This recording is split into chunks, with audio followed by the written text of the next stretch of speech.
ധന്യനായ കർത്താവിന്റെ മഹത്വം.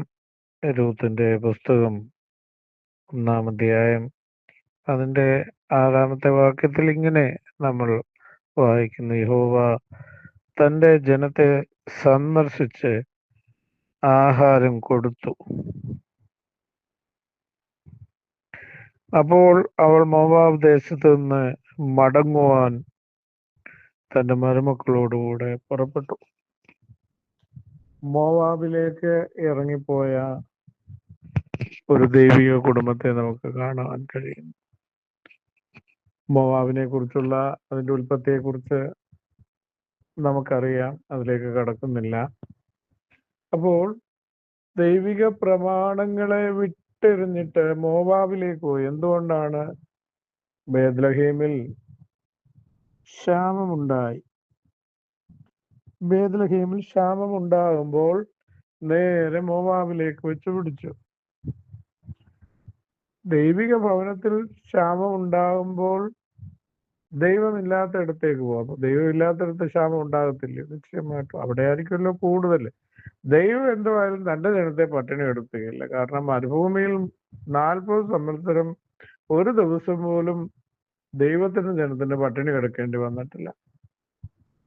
ഇവിടെ നമ്മളിപ്പോൾ ചിന്തിക്കും, ഞാനിവിടെ മോവാബിൽ പോകുന്നത്, ഞാൻ ആലയത്തിൽ പോകുന്നുണ്ട്, ഞാൻ ഞായറാഴ്ച ആരാധനയ്ക്ക് പോകുന്നുണ്ട്, ബുധനാഴ്ച പ്രാർത്ഥന, ശനിയാഴ്ച പ്രാർത്ഥന, ഇടയോഗങ്ങൾ, മറ്റുള്ള എല്ലാ പ്രാർത്ഥനകളും, മാസയോഗങ്ങൾ, എല്ലാത്തിലും ഞാൻ പങ്കെടുക്കുന്നുണ്ട്. ഞാനിവിടെ മോവാബിൽ പോയി.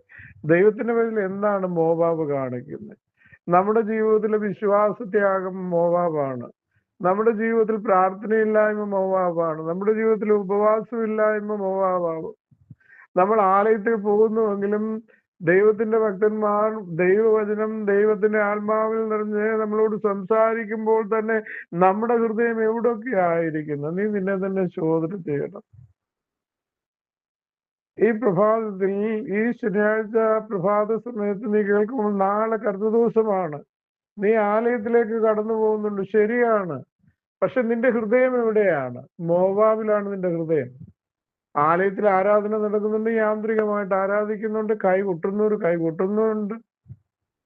ദൈവവചനം, ദൈവത്തിന്റെ ഭൃത്യന്മാർ അവരെ ഏൽപ്പിച്ച ശുശ്രൂഷ അവർ വ്യക്തവും സുദൃഢവുമായി ആത്മാർത്ഥതയോട് ചെയ്യുന്നുണ്ട്. പക്ഷെ നിന്റെ എന്റെ ഹൃദയം എവിടെ? മോവാബിലാണ്. കാരണം എന്താണ്? നമ്മുടെ ഉള്ളിൽ വിശ്വാസത്യാഗം സംഭവിച്ചിരിക്കുന്നു. ദൈവത്തിന്റെ വേദനയിൽ പുതിയൊരു വിശ്വാസി മോവാബിലേക്ക് പോകുമോ എന്ന് ചോദിച്ചാൽ നിശ്ചയമായും കൂടുതൽ സമയം നമ്മുടെ ജീവിതം മോവാബിലാണ്. കാരണം നമ്മുടെ വിശ്വാസത്തിൽ കുറവ് വന്നിരിക്കുന്നു. എന്താ കാരണം?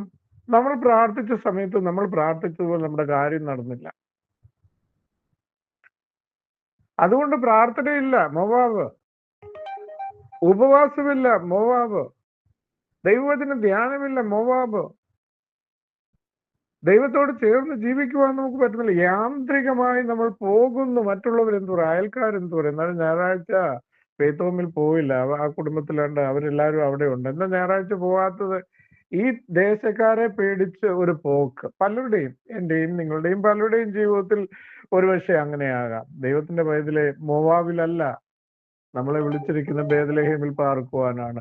ബേത്ലഹേമിൽ അല്പം ക്ഷാമം ദൈവം വരുത്തിയാലും പിന്നത്തേതിൽ ബേത്ലഹേമിനെ സന്ദർശിക്കും ദൈവം.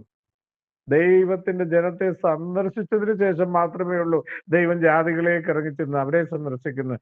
ദൈവത്തിന്റെ ജനത്തിന് എന്താവശ്യം? അല്പകാലം, അല്പ ബുദ്ധിമുട്ട്, അല്പ ഭാരങ്ങൾ, അല്പ പ്രയാസം. ആവർത്തന പുസ്തകം നമ്മൾ വായിക്കുമ്പോൾ ഇങ്ങനെ കർത്താവ് പറയുന്നു: ഞാൻ നിങ്ങളെ താഴ്ത്തുകയും വിശപ്പിക്കുകയും നിങ്ങൾ നിങ്ങളുടെ പിതാക്കന്മാരും അറിയാത്ത മണ്ണ് കൊണ്ട് പോഷിപ്പിക്കുകയും ചെയ്യുമെന്ന്. താഴ്ത്തും, പരീക്ഷിക്കും, ഹൃദയത്തിലുള്ളത് അറിയും.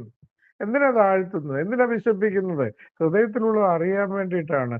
നമ്മൾ എല്ലാം നമുക്ക് സമൃദ്ധിയായിരിക്കുമ്പോൾ, നമുക്ക് നല്ല വാഹനമുണ്ട്, നമുക്ക് മനോഹരമായ വീടുണ്ട്, നമുക്ക് 3 നേരം ഇഷ്ടംപോലെ ഭക്ഷണം കഴിക്കാനുണ്ട്, നമ്മുടെ വീട്ടിൽ സ്വിമ്മിംഗ് പൂൾ ഉണ്ട്, നമ്മുടെ മുറികളെല്ലാം AC ആണ്, നമുക്ക് കുഴപ്പങ്ങളൊന്നുമില്ല, നമ്മുടെ പേഴ്സുകളും അലമാരികളും നിറയെ പൈസ ഉണ്ട്, നമുക്ക് കുഴപ്പമൊന്നുമില്ല, നമ്മൾ സന്തോഷമുള്ളവരാണ്. പക്ഷെ യഥാർത്ഥത്തിൽ നമ്മുടെ ഹൃദയത്തിലുള്ളതൊന്ന് അറിയണമെങ്കിൽ എന്ത് ചെയ്യണം? നമുക്ക് വിശപ്പുണ്ടാകണം. ഇവിടെ വിശപ്പുണ്ടായപ്പോൾ, അല്ലെ ക്ഷാമം ഉണ്ടായപ്പോൾ എന്ത് ചെയ്തു? ഇവിടെ ഹൃദയത്തിലുള്ളത് ദൈവം അവർക്ക് തന്നെ വെളിപ്പെടുത്തി. നേരെ ദൈവത്തെ വിട്ട് ഒറ്റപ്പോക്ക്, ന്യായപ്രമാണം വിട്ട് ഒറ്റപ്പോക്ക്. ബേത്ലഹേമിൽ നിന്നില്ലെങ്കിൽ ദൈവാലയത്തെ വിട്ട് നേരെ ജാതികളുടെ, ശപിക്കപ്പെട്ട ജാതികളുടെ ഇടയിലേക്ക് ഒരൊറ്റ ഇറങ്ങിപ്പോകുന്നു. ദൈവത്തിന്റെ പൈതലേ, അങ്ങനെ ആരുടെയെങ്കിലും ജീവിതത്തിൽ പ്രഭാതത്തിൽ ഈ വചനം കേൾക്കുന്നുണ്ടെങ്കിൽ നിനക്കൊരു മടങ്ങിവരവ് ആവശ്യമായിരിക്കും. ദൈവത്തിന്റെ പേരിൽ ദൈവം നിന്നെ വിളിക്കുന്നു. ഞാൻ ബേത്ലഹേമിനെ സന്ദർശിക്കുവാൻ പോവുകയാണ്. ബേത്ലഹേമിലെ ക്ഷാമത്തെ ഞാൻ മാറ്റുവാൻ പോവുകയാണ്. ബേത്ലഹേമിലേക്ക് ഞാൻ സമൃദ്ധി കൊടുക്കുവാൻ പോവുകയാണ്. നീ എളുപ്പം മടങ്ങി വരണം. മടങ്ങി വരാതെ നീ ആയിരിക്കുന്ന ഇടത്ത് തന്നെ നിൽക്കുവാനാ തീരുമാനമെങ്കിൽ പലതും നിന്റെ ജീവിതത്തിൽ ഒരുപക്ഷെ നിനക്ക് നഷ്ടപ്പെട്ടെന്നിരിക്കും. മടങ്ങി വരാതെ പലതും നിനക്ക് നഷ്ടപ്പെട്ടെന്നിരിക്കും. അതുകൊണ്ട് ഈ പ്രഭാതത്തിൽ അവൻ ദൈവത്തിന്റെ ആത്മാവ് നിന്നെ വിളിക്കും. നീ ബേത്ലഹേമിലേക്ക് മടങ്ങി വാ. നിന്റെ ബുദ്ധിമുട്ടുകളൊക്കെ മാറ്റാനുള്ള സമയമായി. അതിന് നമുക്ക് ദൈവം വെച്ചിരിക്കുന്ന ഒരു സമയമുണ്ട്. ദൈവത്തിന്റെ പേരിലെ ദൈവം വെച്ചിരിക്കുന്ന സമയത്തിലെ ദൈവത്തിന്റെ പ്രവൃത്തി നമ്മുടെ ജീവിതത്തിൽ, അല്ല നമ്മൾ കിടന്ന് കുറെ വിപ്രാളപ്പെട്ടത് കൊണ്ടോ, നമ്മൾ കുറെ അവിശ്വാസം കാണിച്ചത് കൊണ്ടോ, നമ്മൾ കുറെ ഷോ ഓഫ് നടത്തിയത് കൊണ്ടൊന്നും ദൈവം ഇറങ്ങുമ്പോൾ നമുക്ക് വേണ്ടി പ്രവർത്തിക്കത്തില്ല. ദൈവം വെച്ചിരിക്കുന്ന ഒരു സമയമുണ്ട്. കാരണം അവൻ സർവശക്തനാണ്, നിന്റെ പിതാവാണ്. തന്റെ രക്തം കൊണ്ട് വീണ്ടെടുത്ത് ജീവന്റെ പുസ്തകത്തിൽ നിന്റെ പേര് അവന് ഇഷ്ടമനുസരിച്ചേ ചെയ്യുള്ളൂ. നീ എന്താ അങ്ങനെ ചെയ്യുന്നതെന്ന് ചോദിക്കാൻ നിനക്ക് പറ്റുമെങ്കിൽ നീ ചോദ്യര്. അല്ലെങ്കിൽ നീ നേരെ മോവാബിലേക്ക് പോ, അവിശ്വാസത്തിന്റെ മോവാബിലേക്ക്, പ്രാർത്ഥനയില്ലായ്മയുടെ മോവാബിലേക്ക്, ഉപവാസമില്ലായ്മയുടെ മോവാബിലേക്ക്, ദൈവവചനത്തിന്റെ പുറകിൽ എറിഞ്ഞു കളയുന്ന മോവാബിലേക്ക് നീ പോ. നഷ്ടം നിനക്ക് തന്നെ വരികയുള്ളൂ. കർത്താവിന് നഷ്ടമില്ല. നീ പോയാൽ വേറൊന്നിനെ വിളിച്ചു ചേർക്കുക, ആ സ്ഥാനത്തിരിക്കുവാൻ. നിനക്ക് തന്നിരിക്കുന്ന കസേരയിൽ നീ ഇരിക്കുന്നില്ലെങ്കിൽ നിന്റെ പുറകിന് വന്ന് വാകുഞ്ഞ നീ ഇരിക്കുന്ന പറയുകയില്ല. ആ സമയം കഴിഞ്ഞു. വേറെ ഒരുത്തിനെ പിടിച്ചോടിരുത്തും. യഹൂദനോട് അതാണ് ചെയ്തത്. കാട്ടൊലിവായിരുന്നവനെ നാട്ടൊലിവിനോട് ചേർത്തു. കാരണം നല്ലൊലിവിന് നിൽക്കുവാനോ ഫലം കായ്ക്കുവാനോ കഴിഞ്ഞില്ല. അതുകൊണ്ട് അവരുടെ ഛേദം, ഇസ്രയേലിനൊരു ഛേദം വരുത്തിയിട്ട് ജാതിയായിരുന്ന എന്നെയും നിന്നെയും ചേർത്ത് വെച്ചതിനോട് അവരെ ഛേദിച്ചു കളഞ്ഞുവെങ്കിൽ നമ്മളും ഭയപ്പെടണം. ദൈവകൃപയിൽ ജീവിക്കാം. മോവാബിലേക്ക് ഇറങ്ങിപ്പോകാതെ ബേത്ലഹേമിൽ തന്നെ പാർക്കാം. നിന്റെയും എന്റെയും ക്ഷാമത്തെ മാറ്റുന്ന ഒരു സന്ദർശനം, ഒരു ദൈവിക സന്ദർശനം, ഒരു അനുഗ്രഹത്തിന്റെ സന്ദർശനം നിന്റെ തലമുറമേൽ, നിന്റെ കുടുംബത്തിന്റെ മേൽ ദൈവം വരുത്തുവാൻ പോകുന്ന നിവേദനങ്ങളാൽ ദൈവം നമ്മളെ സഹായിക്കും.